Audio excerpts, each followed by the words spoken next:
say hello, Andrew. Hello, This Andy. is Hello, Andy. We heard you're having a real bad time in the army, so we're recording this, and hopefully it will cheer you up. Whether you're in the camp or whether you're just relaxing, this one's for you, buddy. So, before we start, let's do introduction of all the characters. So, you guys set your little portraits to your character. I'm just trying to do that right now. How do I do that? I can't find it. Go to the chat where you can select speak as and then put your character there. Actually, I realize that I might have to move the camera around so that he can see that. Okay. So you get the chat. Where is speak as? Speak as is underneath the chat. Is that me? There's like a little drop down menu. Yeah, I see. There you go. Alright, should I start? Yeah, I have little pixel Yeah, it's so pixel cool. versions of your character over here. They're like mini Super Mario's. Yeah. Let's start with you. That's So- so cool. Omar, introduce yourself. Hello, my name is Boendal Hookhand of the clan of the Axe Swingers from the Second Link Kingdom. Me and my twin brother Boendil here to my right are soldiers of the Second Link Army. We are legendary heroes who were quested by the High King to forge the legendary weapon Keenfire and succeeded. And now that our friend Tungdil Goldhand is out and adventuring, we are guarding the Second Link Kingdom. Excellent. Well, that also kind of segues into an introduction for your fiery-tempered, double-axed brother. Bronost, what can you tell us? Yes. I am Boendil Doubleblade. You might know me as Ironheart. I got that name on the battlefield. I fell into a blood rage and I accidentally killed my beloved one. That was many years ago, but I am still in grief. Love my two axes and I slay all of them, and there's one rule if you fight with me. First 10 orcs are mine, so you hold back until then. Hold back until he's killed the first 10. But our third player over here, our red-haired blood spiller, Thrax. I don't think Thrax is a guy who holds back. What can you tell us about Thrax, Harry? I'm Thrax. I was born on the battlefield by my warrior mother, who is heavily pregnant, but was still able to get some kills before Thrax was born. Wonderful. You found that the battlefield was not only my birthplace, but also my rightful place in my life. As soon as I matured, I joined the Berserker Corps of the Dwarven Army. And this led me to help me to harness my unbridled rage and increase my physical strength to its absolute limit. Fucking hell, mate! You're gonna go with the accent for the rest of the night? Of course I am. Buddy. Of course, I have to, mate. I have to. You have to. You just have to be have to. Scottish. Not even Scottish, I'm Glaswegian. Glaswegian. Wait a minute. Where's Glasgow again? Scotland. Andy, everything will be good. All right. Everything's gonna be good until we start stabbing people. So, well, we already know that the first two are brothers, not just brothers in arms, but brothers by birthright. So we kind of know how they know each other. But for Thrax, 1, 2, 3, 4. Okay, roll me a d5. Okay.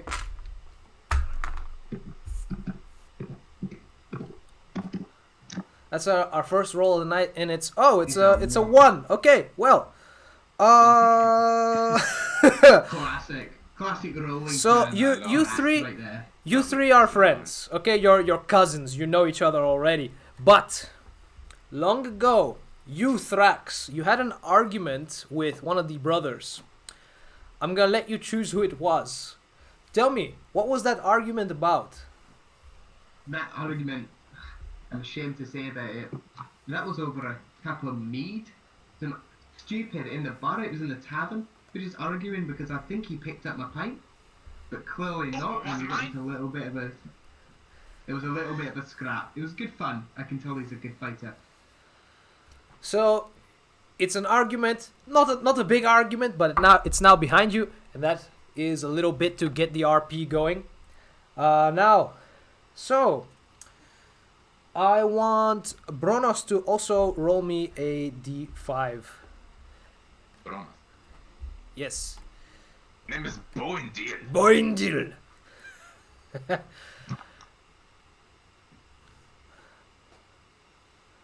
Double blade. All right. Okay.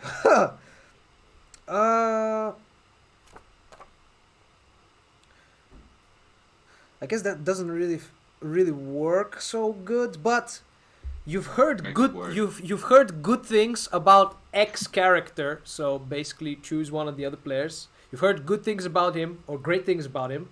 What kind of things? Now this is like impacting someone else, so think about it. Ooh. Once I was with my brother in a tavern, and then I heard a story about a fighter, a great one. In fact, it was my cousin, but I only knew after it. It was Rex Bloodluster. That fella, he killed 100 orcs in one fight. I will never forget it. 100 orcs, without even getting tired, without breaking a sweat. Without taking his weapon out. With his bare fists and teeth. That's another good one. So, and then you had an argument over beer.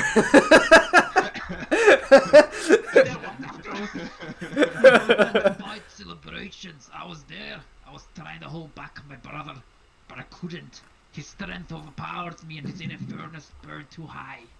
Glatrax got away with his life. Took us 15 standing dwarves to get the two apart. 15 standing dwarves. 7 to hold each of the other off, and one who was there drawing a picture of it. Bring some more meat. All right, why don't you roll me a d5 as well? Hook hand, yes. What's the command? R? Yes, R slash. Actually, slash R 1d5. Oh, slash R 1d5. What? Slash R 1d5 didn't work. Oh wait, is it? R. I just double bracket. There you go. There you go. Number 2. All right. So, you and another player, the two of you have a common interest. What is it? Okay. You may choose another player. You may choose your bro. You may choose your cousin. Warm. I mean, besides the obvious, you know. Does he hear me, right? He hears me. I do. My brother and I, we share both a terrible, guilty conscience. Ooh. When he was there on the battlefield slaying people left and right, he couldn't control his inner furnace. And I was wounded and I couldn't control him. And that is when he killed his beloved. He never forgave himself, and I never forgave myself not for being there for my brother to save him from his own temper. It's pretty tragic.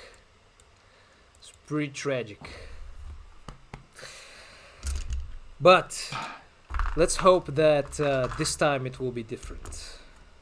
Because this time... That sounds like some Kratos shit right there. Kratos, yes.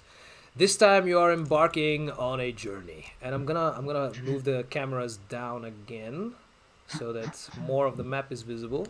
There we go. Okay, this time you are embarking on a journey. Now, I could have you go through the whole entire journey to the dungeon. but in the interest of this being a one-shot and not a campaign, I'm gonna skip over a lot of things. So, some time ago, your uncle, whose name is... Let me get his name. Let me get it. Okay. Bronze Strongarm, who is famous for being the first dwarven ranger to be trained in the art of being a ranger and learning the secret magics of the land straight from the lips of an elven druid. The first ever to do it. Disgusting. Yes, he told you a story about a not so great place, a place with, let's say, a crooked history. Karak Krav Zub, Mount Jagged Tooth, known to many also as Mount Bloodtooth. Here I have a handout for you guys with the history of this dwarven colony that was established many, many years ago. Several human generations ago, in fact. Karak Krav Zub, which in the language of the dwarves means mount, Karak, Krav, jagged, and Zub, tooth. But the word Krav also means blood. It doubles, you see. It is so named because of its odd shape, resembling the tooth of some kind of beast. And in the middle of this mountain, there is a spring of water. Some might say it's the ideal conditions to make a dwarven settlement, but for many, many years, mysteriously, this place was not settled by the dwarves until an expedition many decades ago began. The expedition was led by Snorri Silverthumb, who was of the Delzun tribe, a very old and noble house of the dwarves. They went there up the mountain and they found it infested with beasts, tiny runts with dog dragon faces and chicken legs that called themselves, or that are called by the dwarves, kobolds, which is a swear word. So they went there and they cleared out all the vile beasts and they started a colony.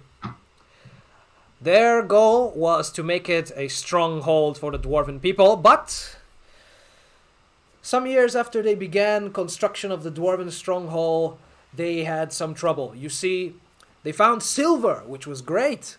However, it seemed to quickly diminish. The hopes of founding an empire by the silver that was mined in that colony was almost dashed. But luckily, everything was saved because a dwarf by the name of Agrax Earthshade discovered a glittering tunnel, a vein of iron, and everyone rejoiced. The iron was plentiful. So plentiful it was that the dwarves got kind of careless. And because of all the mining and all the dust and all of the rust found its way into the water supply of the river, it polluted the river and turned it a red color, giving the mountain its alternative name, Bloodtooth Mountain, resembling a tooth with a huge cavity that gushes bloody iron-infested or iron-rich water. After that happened, many people weren't happy. The colonists that had come there trying to cultivate crops and make things grow were the first to leave because they realized, okay, without a clear source of water, all of our crops are going to die. And how are we going to give our animals water? So they left. And it got worse from there because the elves threatened to start a war about it. They threatened, either you fix the problem that you caused, you greedy dwarves, or we go to war. The first reaction of the dwarves was, of course, battle down the hatches, build a wall, get the ballistas, get rocks so we can throw them on the elven invaders when they finally come and try to take our iron mines away from us. But cooler heads prevailed. And through diplomacy and through a great bit of negotiation, great feats of negotiation, one might say, a truce was brokered between the elves and the dwarves. Let it never be said that elves and dwarves are incapable of nothing else but hating each other. They are in fact capable of great works, and one such great work was creating a magical dam that cleared the polluted water as it passed through it and made it drinkable and potable once again. So nature started coming back to the mountain. It was a rough 13 years for the dwarves of Mount Jagged Tooth, and after the incident with the elves and the threats that were made, things never got back on track, but they started going back on the up and up. One might say that they were thriving once again. And just as they were picking up speed, once again recovering from one blow after the other, all seemed to be going well. Until one day, traders came to trade with the people of the colony, and instead of being accepted by the dwarfs, rocks were thrown on them, and they heard threats and insults, and instead of being allowed up in the mountain, the traders were forced to leave. And instead of hearing dwarven songs and the ringing of picks and hammers coming from the inside of the dwarven colony that was established there, only the yicks and yaks of the hated kobolds were heard. The river once again began to turn red. Some say redder than ever. This tale was brought to you by your uncle, who, being the first ever ranger dwarf, has a very big interest in maintaining good relations with the elves. It was some weeks ago that he first gathered you all together with a letter or with a word from a messenger to come to his house in Mirabar, where he told you the tale of Karak Kravzub, and where he asked you, well, no, he begged you to go up the mountain and investigate what's wrong. What has happened? Why have the dwarves of that small colony not communicated with the outer world in years? Only strange messages being borne on crows and rumors about the kinds of things that people have seen up in the mountain have reached your uncle's ears. He has no idea what's going on up there, and he hopes that you can find out. And if you can find a way to once again make the river flow normally without it being polluted, this would go a long way to stabilize the situation with the elves, because it's a political disaster waiting to happen. It's all on your shoulders. It's a heavy burden to bear, but you are legendary warriors. You killed 100 orcs in one fight. It took 14 dwarfs and one guy drawing to separate you from fighting. You are so bloodthirsty that you're willing to start a fist fight over beer. If anyone can take care of a bunch of kobolds, it's you three. And that's exactly what your uncle thought when he sent you. The boys will be all right. Boys will be boys. On your way there, you encountered many trials and tribulations. You went past the spider-infested forests surrounding Karak Kruvzub, as spiders being the nastiest of animals who survive in any environment, really, weren't particularly bothered by the polluted water. And if you guys look at the picture, you can see that there is quite a bit of forest in the area. And quite a bit of that forest is dead as well. Up the road you went, up to the mountain, encountering in the houses made out of clay, and of course stone, where the dwarves used to live, the dwarf colonies and farmers used to be. Instead, you encountered kobolds and slew them. You made a bloodbath and carved a bloody river, much like the one flowing next to the mountain itself, flowing down the slopes. And now you stand at the precipice of this dwarven fortress. Karak Kruvzub lies ahead. Here you guys are. It's time to go. Finally, some slaying! Oh, brother, be careful. Don't get ahead of yourself. In front It's time of to the ride, in boys. front of the cyclopean doors that aren't there on the map, you can see there used to be two proud statues of dwarves. A miner with a pick, which you recognize is probably the famed Agrax Earthshade who discovered the iron mine. And another one who has been toppled and crushed, who you have no idea who that belongs to. But, to your horror, the remains of these dwarves, this wonderful statue that used to exist, lies ahead of you, down the tunnel. And it seems that a barricade of sorts, over here if you guys can spot it, it seems that a barricade, a crude, rocky barricade has been built out of these remaining statues. And you can see there a hammer and the head of a dwarf, as well as an arm. A stark warning, perhaps, that has been left. But by who? Well, I guess we better find out what this is about, boys. Time to go on. Peculiar. Who would have do such treachery? Let us check it out. But be wary. There might be orcs and goblins in these areas. I think we're more likely to encounter kobolds, but your If anything- comments are warranted. If anything's for certain, now guys, I need you to stop right where you are. Because you're having a conversation. Just stop moving. You're having a conversation as your voices are echoing through the walls. I need you to give me a perception check. Ooh, good perception I have. Yes. Boindal Hookhand, you notice that these zigzagging walls that you can see around you, you've seen walls like this before.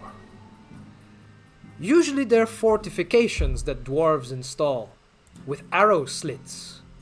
And as you realize that you've just walked into battlements, you hear a noise. The very well-known noise of a crossbow being armed. Everybody roll initiative. We're starting out this with a Oh fight. shit! And Autumn's Let's go. Everybody is surprised except... Lad! Yeah, everybody is surprised except Hookhand. Now let me get rid of these arrow slits right here, and you can start seeing your enemy as well. masonry in this cavern is most peculiar. Not very well made. What is this? Arms! We're being attacked! Alright, Lad! I It's was time. made of oil! let me Time to carve out some blood. I love it. reveal the enemies. So, actually, you guys cannot see them properly, but I will put them on screen so that Andy can see them later.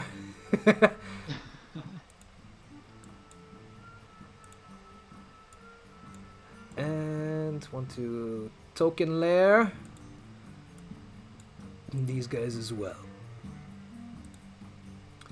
Ha cha cha cha cha.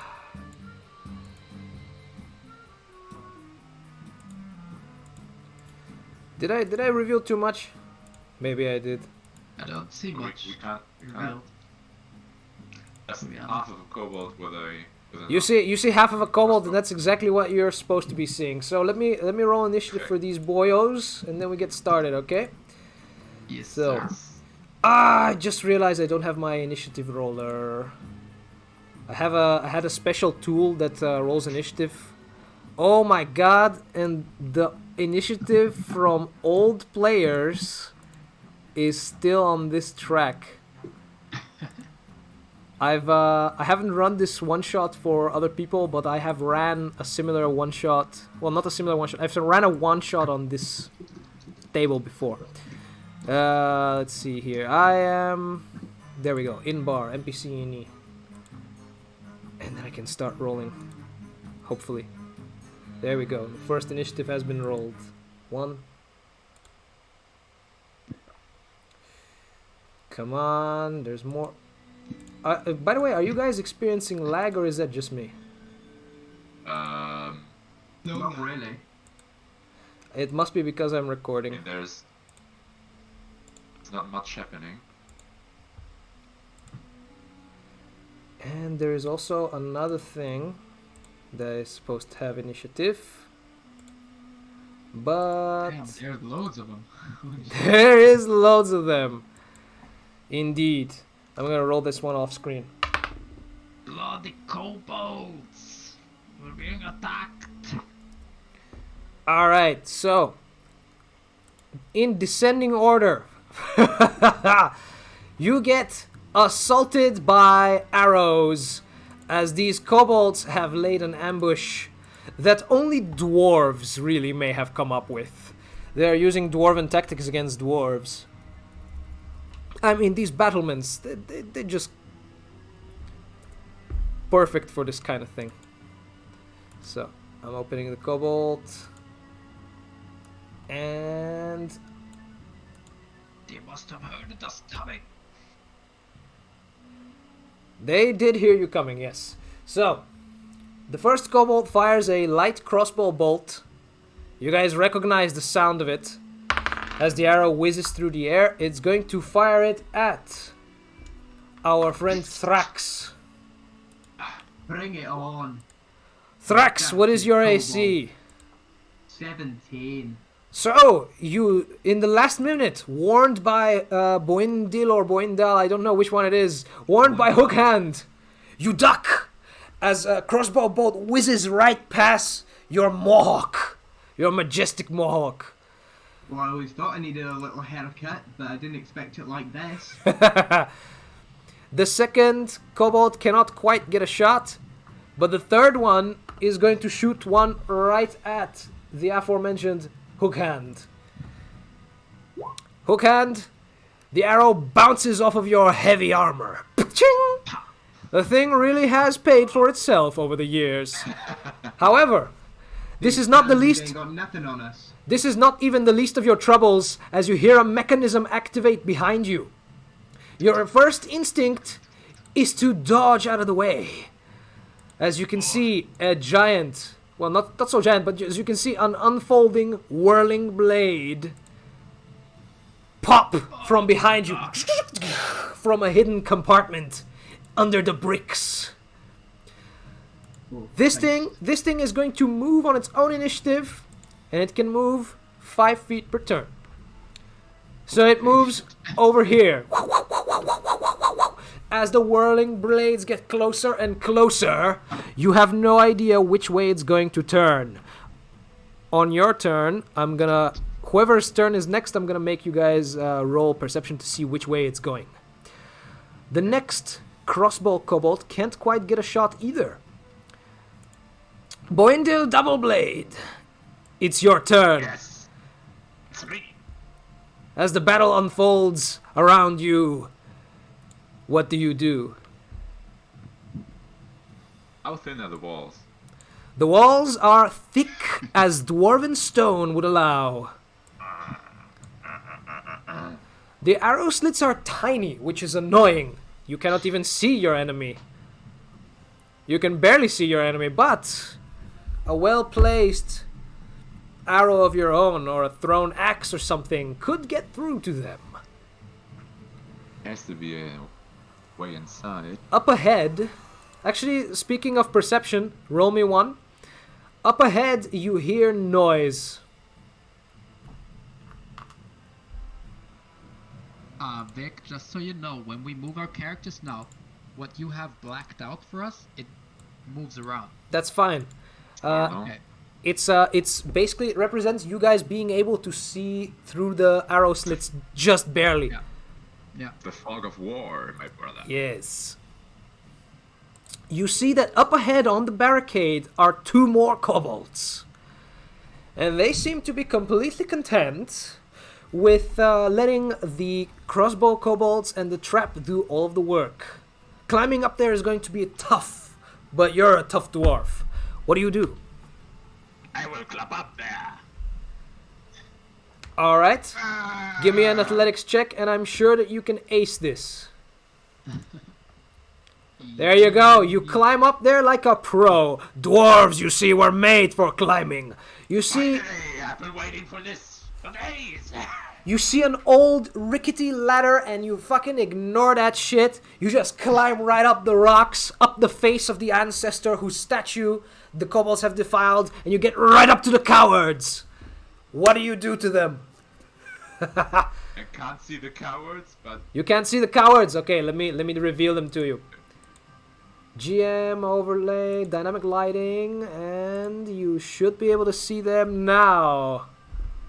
Ah, yes. perfect. Got it.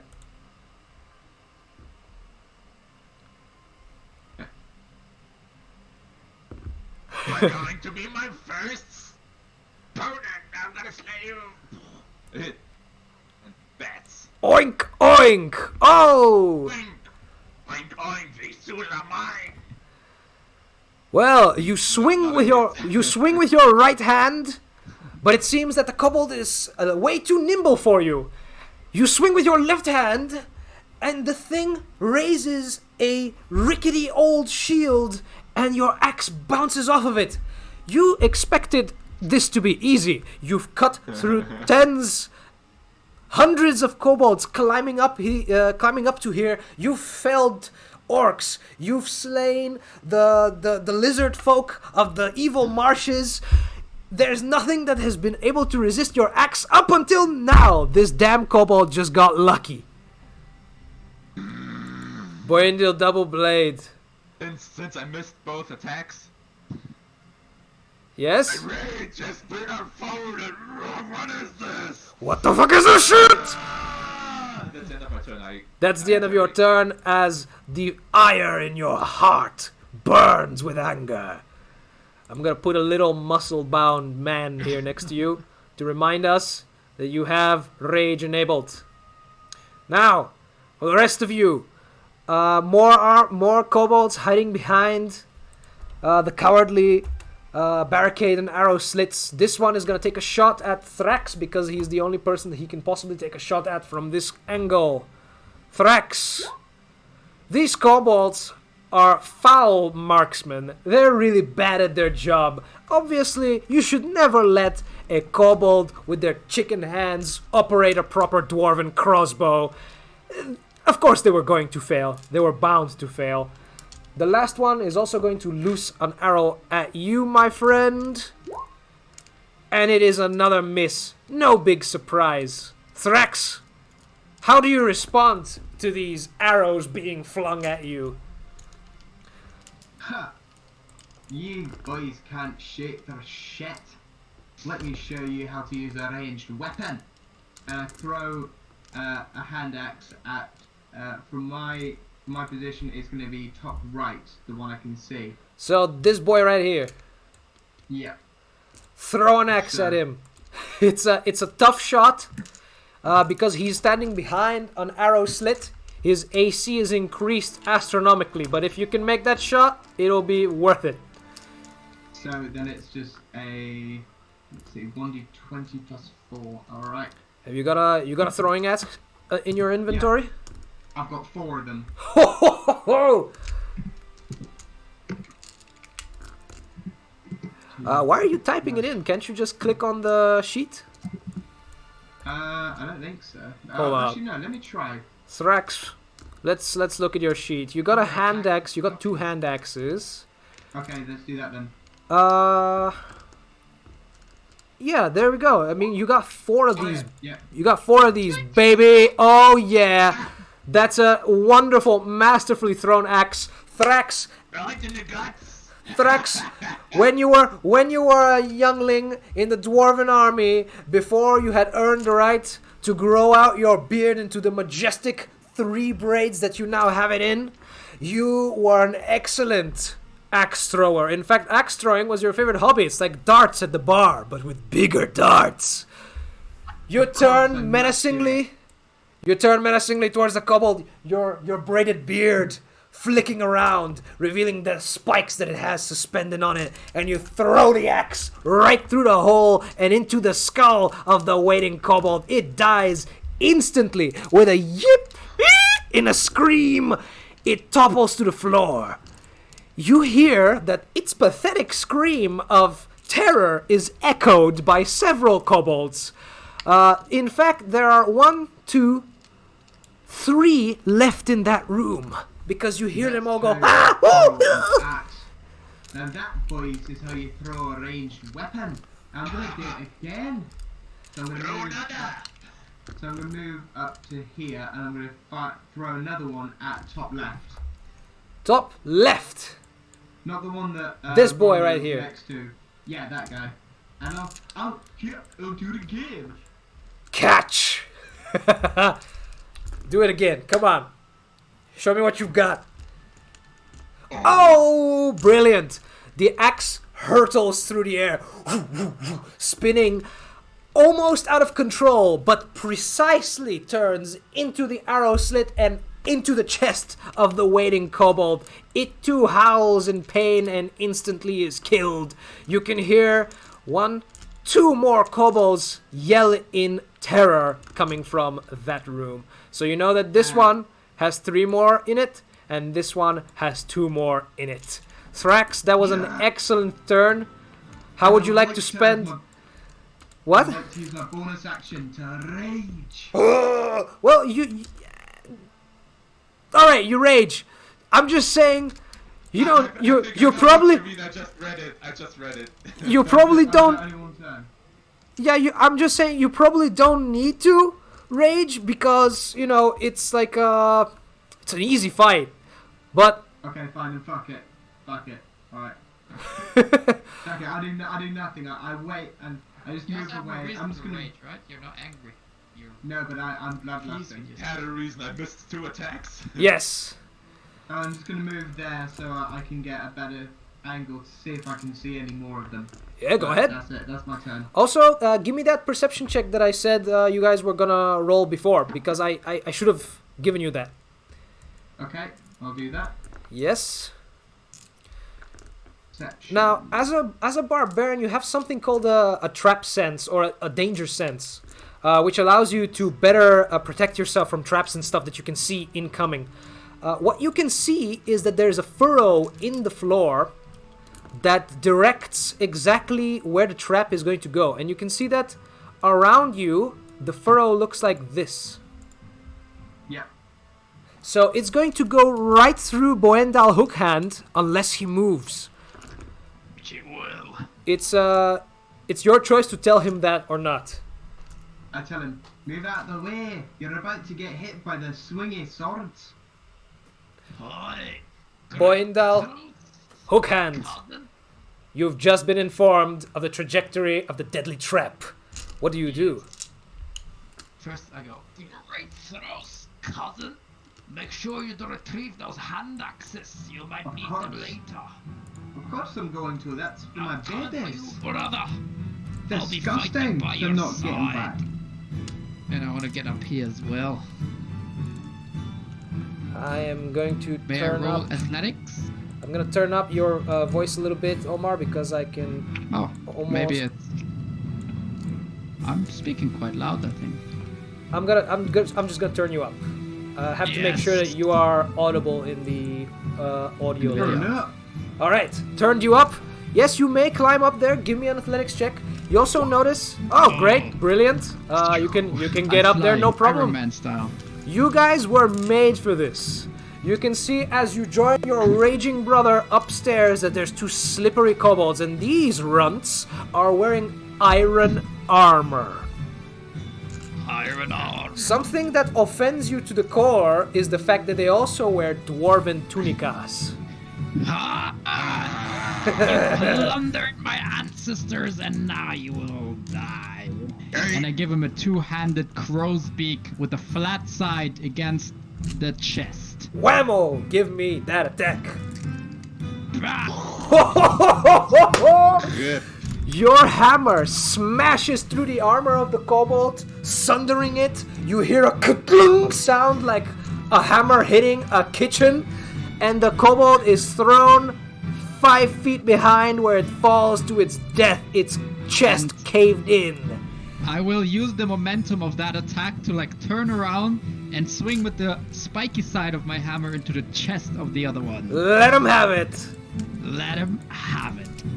Pachoo. You let him have it so good, your spike buries itself under its armpit. It goes, and its life is instantly. Well, you have a couple of seconds before it's instantly extinguished to give it a one-liner, and then it's dead.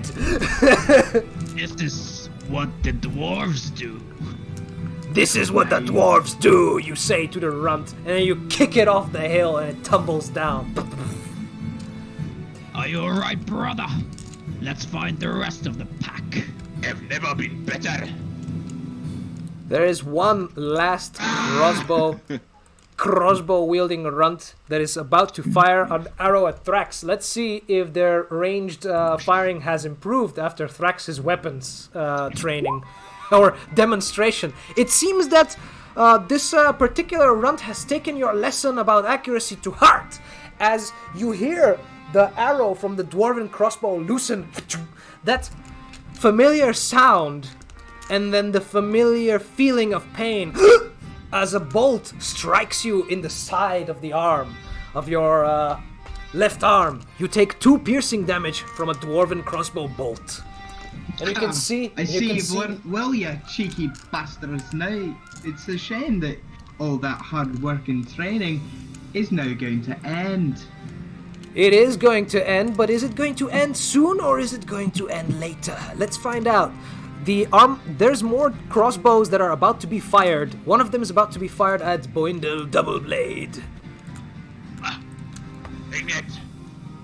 Light crossbow, fire! Critical hit! Boindel Doubleblade, it's a good thing you are raging because you are able to beast through this pain. You take the equivalent of... Let's see here. It's the equivalent of being kicked by a mule. It's 12 piercing damage. However, since you are raging, you only take 6 of that. As a crossbow bolt strikes you in the back, you can tell the coward could only strike you in the back. It could never shoot a dwarf in the face. They're too cowardly. So, now that you've taken that damage... Now that you've taken that damage, it's time to add a little bit more to it, my double blade friend. It seems that this particular kobold cannot get a clear shot anymore, so it's going to move. Now, you guys shouldn't be seeing it, but its turn is done, and now comes the turn of the whirling trap. It is going to move 2 spaces. It is a good thing too, Thrax, that you informed Boindale of the imminent danger, because that trap would have moved right onto him. Ow. But now it harmlessly buzzes through the air, its blades whizzing menacingly. As another armored crossbow kobold does nothing and just cowers in the corner. Boindale Doubleblade, your rage is boiling over. Your 2 targets are now dead! What do you do? Which one of you oinkers shot at me? As you climb down the barricade, you are now in a tunnel. On one side of the tunnel, you can hear running water. And you briefly glimpse a bronze gong as you pass by what seems to be a river of blood. You see an opening to your right. What do you do? Perfect. Is there a door? No. There is no door. You can just go right in. There you are. There's one right next to you, right there. That's the coward that shot you in the back. You're certain of it. He has that look on his face, that please don't kill me face. Reckless attack. Fuck. Oh shit! What are you doing? Hold on. You got a +6 on these things, man. How are you missing? How is this possible? 3 times in a row. 3 times in a row, Boindel Double Blade, you are unlucky, but the kobold's luck has just run out. As you attack yet again recklessly with your left hand.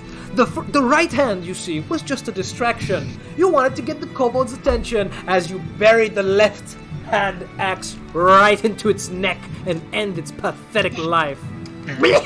You fell for my feint. It doesn't have time to scream. You end its life swiftly as the head separates from the rest of the body. The eyes realizing that they're now untethered as the head achieves 0 G for a second and it hits the floor. Boindel Double Blade, your luck might start turning. However, let's see what the rest of the kobolds have to say about that. Oh, this one's already dead. Okay. Let's see. Which one am I looking at here? Okay, this one right here. He steps backwards, realizing that there is now a dwarf with murderous intent in the chamber, and he takes a shot at you. Yes, they are too cowardly to come and fight you face to face. They are not dwarvish at all. And by dwarvish I mean manly. It fires a pathetic arrow. He's so shaken and so afraid, seeing his comrade's head severed from his shoulders, that he just fires wildly into the ceiling. The arrow bounces off of the stone ceiling and clatters to the floor next to you harmlessly. Thrax Bloodluster. Are you What? rolling on purpose for us not to see? Or? Yes, it's on purpose, so Okay. so I don't accidentally murder all of you. But you won't know, but Andy will. Perfect. So you rolled with disadvantage for me, right? I have advantage on the attack. Yeah, even with advantage, Right. he still failed. Okay. Perfect. Thrax Bloodluster, your lust for I'm blood coming. is almost I'm coming, satisfied, boys. but kobolds yet remain. What do you do? I am going to come up the barricade as well. Climb over it, my dude. Athletic. Give me an athletics. Yep. This should be no problem for you. You make it. You make it. You don't make it as clearly as the rest of them do. After all, you have a heavy axe strapped to your back. It catches on a couple of rocks and whatever, but you still make it up there. The jump downwards is fairly simple. You jump right on top of a corpse, pulping it with your boots. Nice. You Of course, see then I'm the going same to- thing that Boindel Double Blade saw. You see a river of red. To the left, you see the tunnel continuing. To the right, you see the tunnel continuing, and to the left, you see a statue of a dwarven person. I'm going to describe it to you later if you get close and try to take a better look. But for Well, now, I'm going. keep in I'm mind going there's a to- statue there. I'm going to move 1, 2, 3.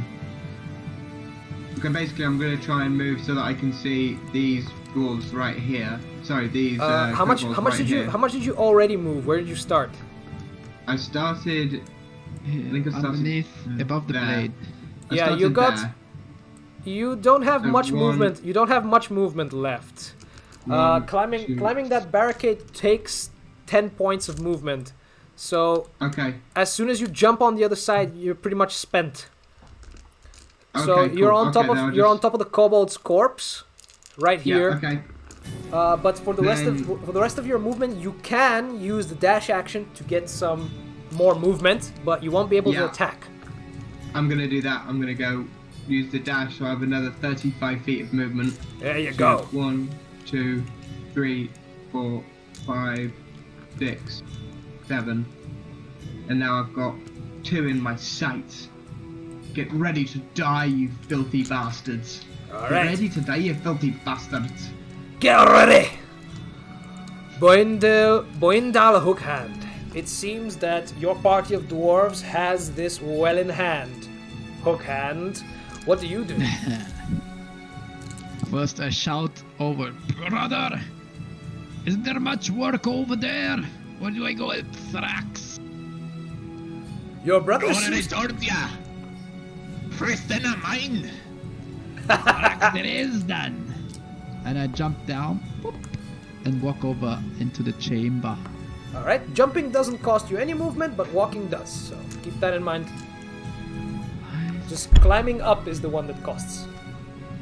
Alright, you see in the chamber are two pretty doomed kobolds. Well, right now you can kind of see one. But, yeah, their lives are about ready to be extinguished. How are you going to do that from there? Wait, I can go one more up here. Ah, then you're right next. You're in pummeling range of that unfortunate soul over here. Yes, and he will be. Let's zoom in. Let's zoom in so Andy can see the action. I go. There you are, shooting at us, you coward! I will cave in your skull. Boots. You cave in its skull, just as you promised. You bring the hammer down. That runt is extinguished as its head gets punched down into its chest cavity and disappears under its rusty armor. Only its snout remains sticking out, and with a whine, a gurgle, like a, it collapses on its knees and then to its side, as its hands are trying to reach the remains of its stump head. Yes. And I put down the crow's beak next to me, and I whip out one of my hand axes, and I throw it at the one that I can see. Give us a good toss. Just So like probably, what would be a range attack? Because now I don't have it as a range attack here. I have it as a normal the hand attack. axe. It uses the same stats as your. Basically, it's instead of the strength, same. it's dexterity. So So instead of 8 is a +1 here. yeah, So this Plus their is proficiency. plus. Okay, Yeah. so it's yep. Oh, So it's so +4 this instead of should +8. So Yeah. 17 minus 13. So it's 13. 13. Okay. As the axe flies through the air, you're 100% certain that you threw it with enough strength to kill an average kobold. However, this is an armored kobold. It wears iron armor and dwarven tunica, as I mentioned before. Something that's disgusting. It's fucking disgusting. But as the axe flies through the air, it cringes as it comes. Like it goes, eh! And then the axe bounces off of its shoulder and it goes, oh! But it's not dead. okay. Speaking of not being dead, the next kobold on the list of initiative is dead. So let's see who is after him. Another dead kobold. And after that, it is the lucky one that just survived. It does not want to get into a fist fight with you. You are bigger, you are scarier, and you are well armored. It's gonna fire a light crossbow bolt from its dwarven crossbow. Does a 16 overcome your AC? No, I did not think so. Who is it? Who are you asking? I'm asking you because you're the closest to No, it. it doesn't hit me. It doesn't hit me. So, the arrow bounces off of your plate. Ping! And then I guess it's the turn of the trap. I'm just gonna move it. And then there's another crossbow wielding kobold. Let's see. Oh man, the lag is murdering me. Really?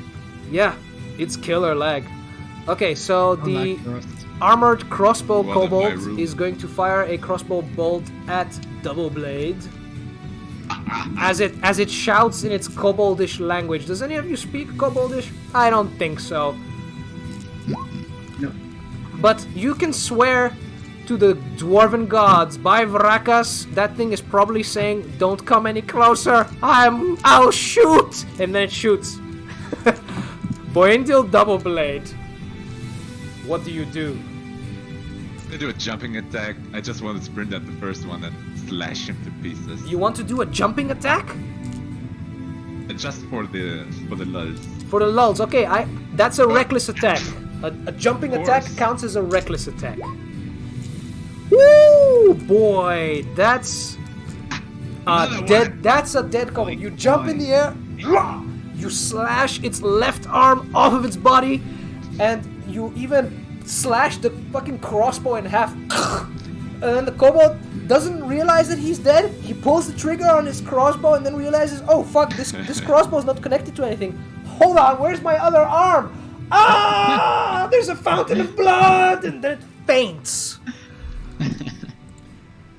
Perfect. That's how we do it in the hood. It dies a shock. But the battle raging double blade still has one attack left. What does he do? Not done here. Not done. I walk up to the next one. While I'm walking up, I'll do a nice spinneroo. So that's another reckless attack. How many times can you reckless attack? Just asking for a friend. Andy, if you're watching, type in the comments. Did I do this wrong or did I do this so right? On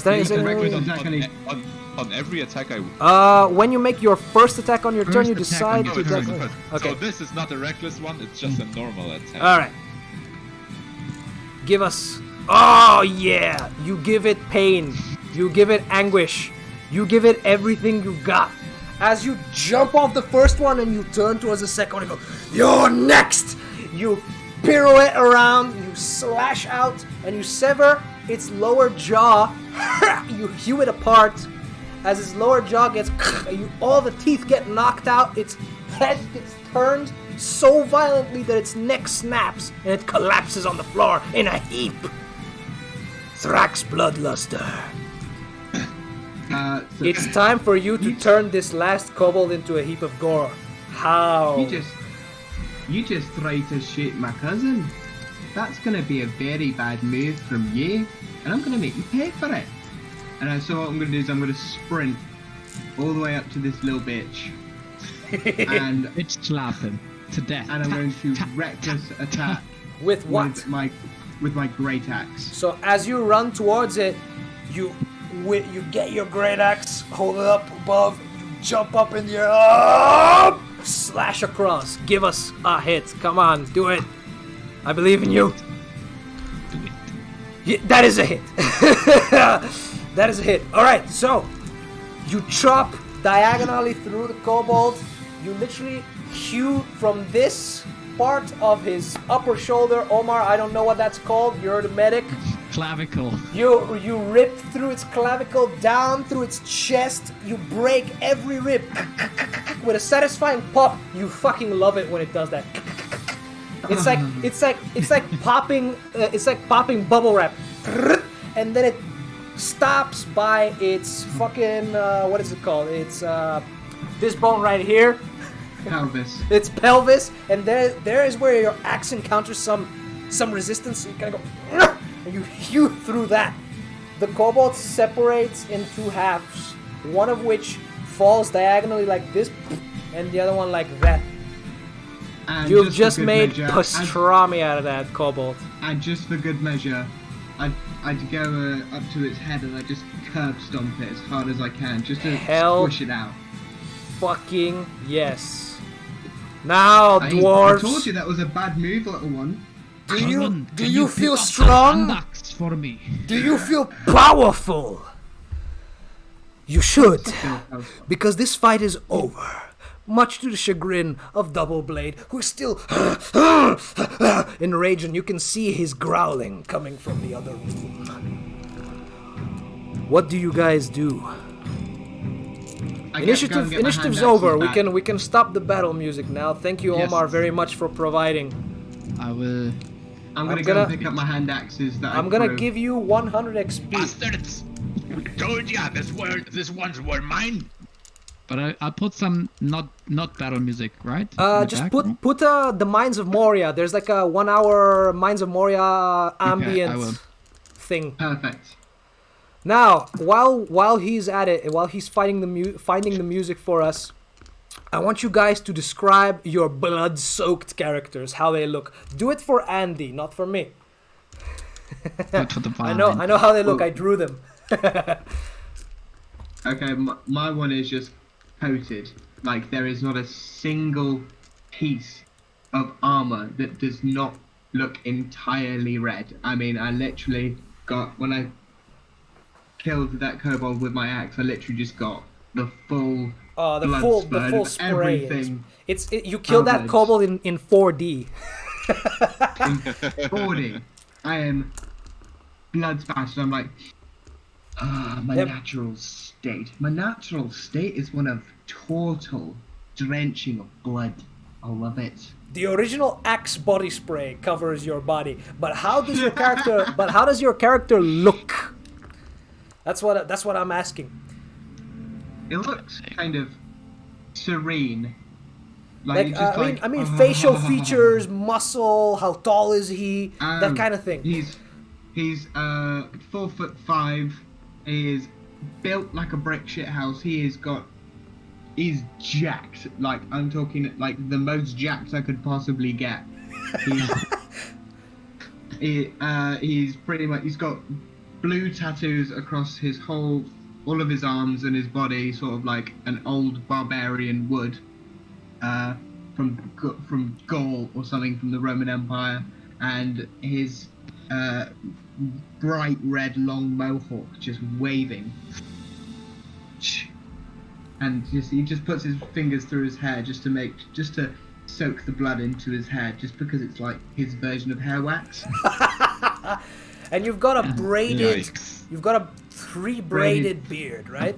Like a full Gimli ass beard. Now, on that beard are a couple of spikes on the bottom of the beard. This is your special item.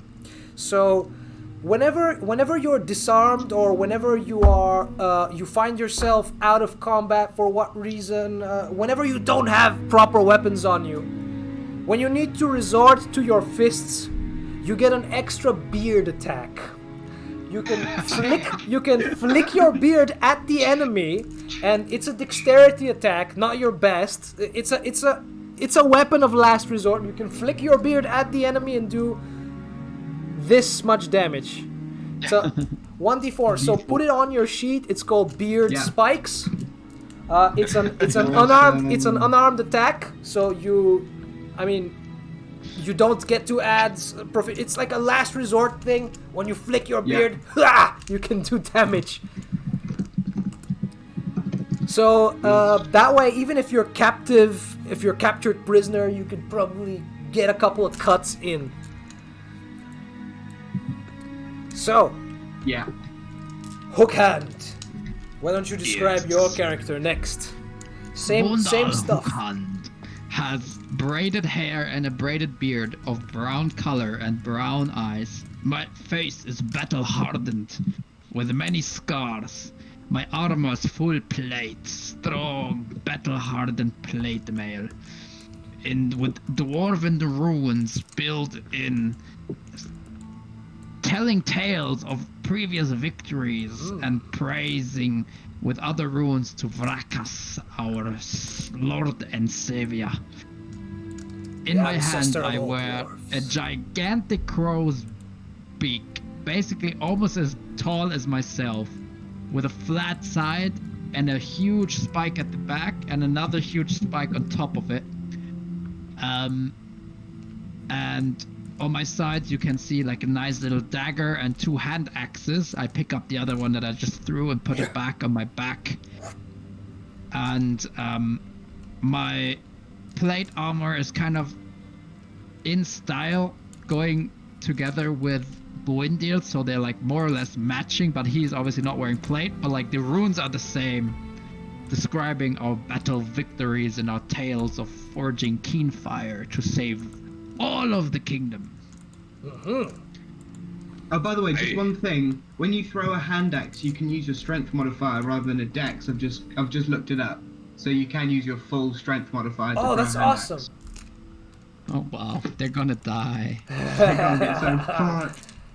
And I go and pick up, just make sure I've gone and picked up my hand axes. So. Buried deep in their skulls, just Check this out. I'm rolling for special items to give you. Let's see. Weird magic item. Oh, okay. That's actually okay. You know, you're the wise one among your brothers, among the cousins. You're the one who prepared extra carefully. So you get a pot of an ointment that is the cure for many wounds. It's called Pegotom's ointment. How's it called? Pegotom's? Keog. I want to see if it. Yeah, it's not even in the fucking.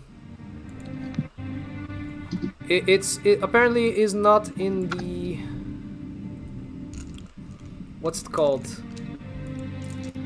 In the compendium. So I'm gonna put a link to what it does in the chat here. Yeah, I see it. Keogthum's ointment. I don't know how to pronounce that.